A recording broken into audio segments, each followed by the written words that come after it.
and Jones, and the last couple of years I've been fortunate to be in the Cabinet alongside some very, very wonderful colleagues, my colleague Councillor David Norman and Councillor Ian Gilbert. But we could not be the Cabinet that we are without the support of our backbench colleagues, our councillors, who, because we're in the Cabinet, have to attend double the amount of meetings that they ordinarily would have had to. So I would like to thank them for their deep commitment, for their generosity and their support for us at all times. And those councillors are backed by the body of the Labour Party who are here tonight. We couldn't do it without any of you. In the Cabinet, I have perhaps the least experience out of any councillor. And when the position was offered, I thought, I'm the rookie here. How's this going to work? But what I hadn't banked on is not just the support of colleagues on the council, but the wealth of knowledge that comes from my colleagues in the Labour Party, from comrades, from supporters, and from the public, because they are there for us. They build us into the characters that we are. When I first moved to Westcliff from East London 14 years ago, the first people that came round my house were the Labour Party, the first unexpected visitors. When you move to a new place and you haven't got friends, I hadn't realised I had a whole group of friends that were going to be there for me. I had young children at the time, so I wasn't involved in party politics. I wasn't involved in the day-to-day nitty-gritty that we are now. I was involved in the taking around a pram a small child and sticking things through the door. And I thought that that was going to be what I would do. I could not for 1 minute imagine being here now without the support of the Labour Party. What a career move. What an important thing that they've done for me as a woman who moved to a new area and knew nobody. I managed to understand the landscape of Southend, the geography of Southend, etc., which enabled me to become involved in fostering, which enabled my husband and I to do, it's a bit Queenie, wasn't it? Brian and me, that's better. Brian and me to become respite foster carers, and we're still involved with the same family 14 years later. The reason that I'm involved with schools and perhaps know a bit about schools is because I've always had to fight for what we've had. And the fight for the Labour Party is never more important than now. We are fighting different enemies, we're fighting a different political landscape, but we're also fighting on a different environmental and social level. As Ian has touched on, one of the things I'm really, really proud about in Southend is the way that we've addressed the really difficult and dangerous issues of safeguarding with children, child sexual exploitation, rape, domestic violence, etc. We are not taking any excuses from partner agencies. We are not going to accept that this is the way it is. We are going to be at the forefront of making meaningful change.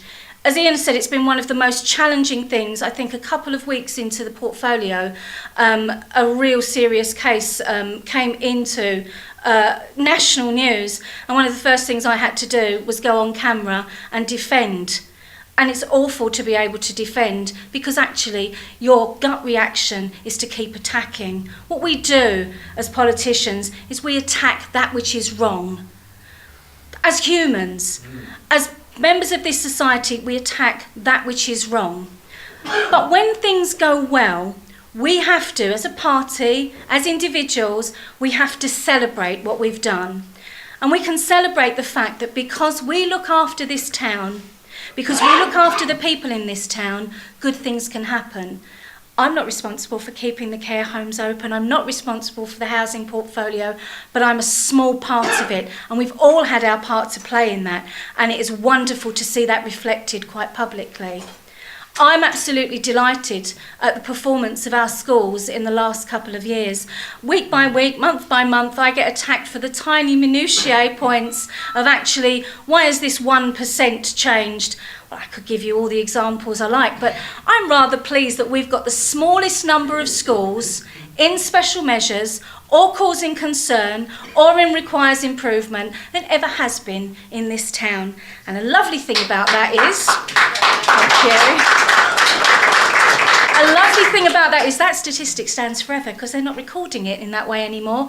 We've moved from 47th in the country, 42nd to 27th and then to 15th in the country. And we've moved to 2nd in the region for primary and 3rd in the region for secondary.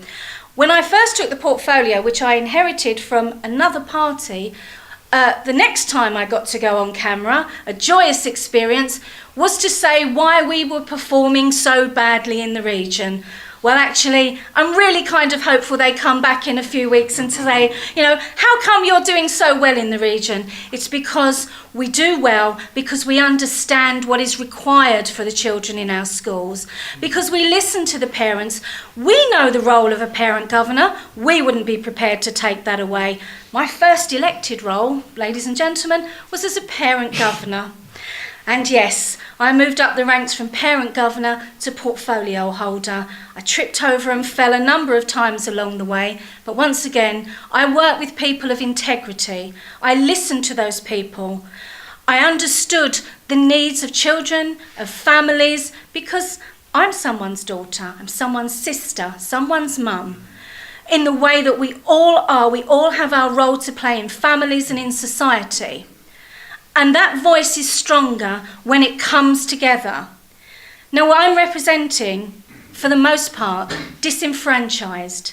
I'm representing the non-voters.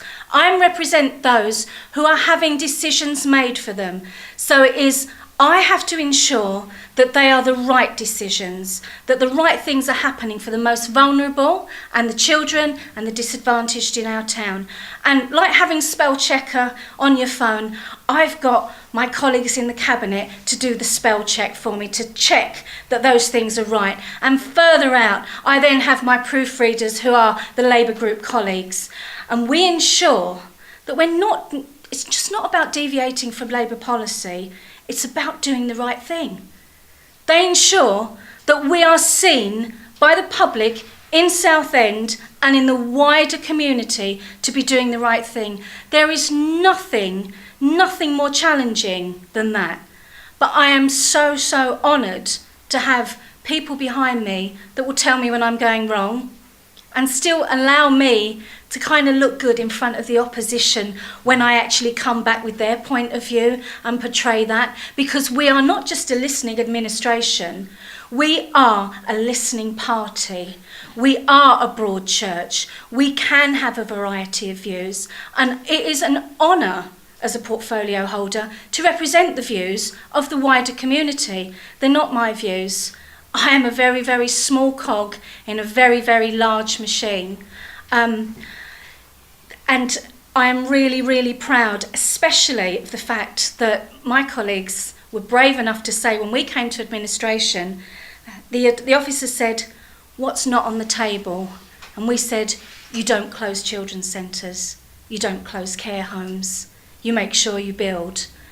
And we had the backing then of the council, who said, yes, we can do this. We gave them the opportunity to be dynamic, to be creative, to do things in a different way.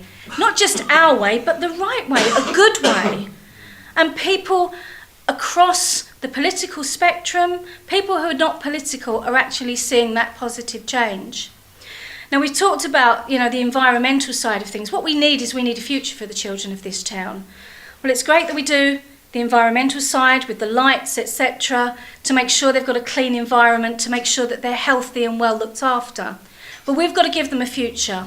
So the digital strategy is really important, because tell the kids that we're going to get them faster broadband and it's going to go better. They're on your side for a start, because that's great for them. But what does that mean unless we are creating jobs for them? That we are ensuring that we've got the right skills for them, that they're getting taught the right things. We continue to do that. We continue to be challenging in the Labour Party. And one of the things that we hope to have in the next phase of governance in Southend is a learning and skills strategy. Now, funnily enough, we came up with this idea before the schools were wiped out to apparently being academies. We felt that there needed to be a strategic board in the town with all partners, players, employers and the council to ensure that skills and education were fit for purpose for this town, for today, tomorrow and the future, for today's economy, tomorrow's economy, and our children's economic future. And I think that's a great responsibility. So to take that forward, we need people like you to ensure that we elect many Labour councillors to make sure that this comes to fruition. Because quite frankly, the Conservatives will throw the babies out with the bathwater if we let them. I'm really not prepared to let them. I'm really prepared to take this forward in whatever capacity I happen to be next time round. I still will wake up in the morning and the lights will have just gone off, the streets will be cleaned, the streets will be cleaned better, the streets will be, we'll be making more money from our recycling, etc. That's a great thing. Whatever happens, I'm still part of this town. I'm part of this town today and I want to be part of this town's future. Thank you.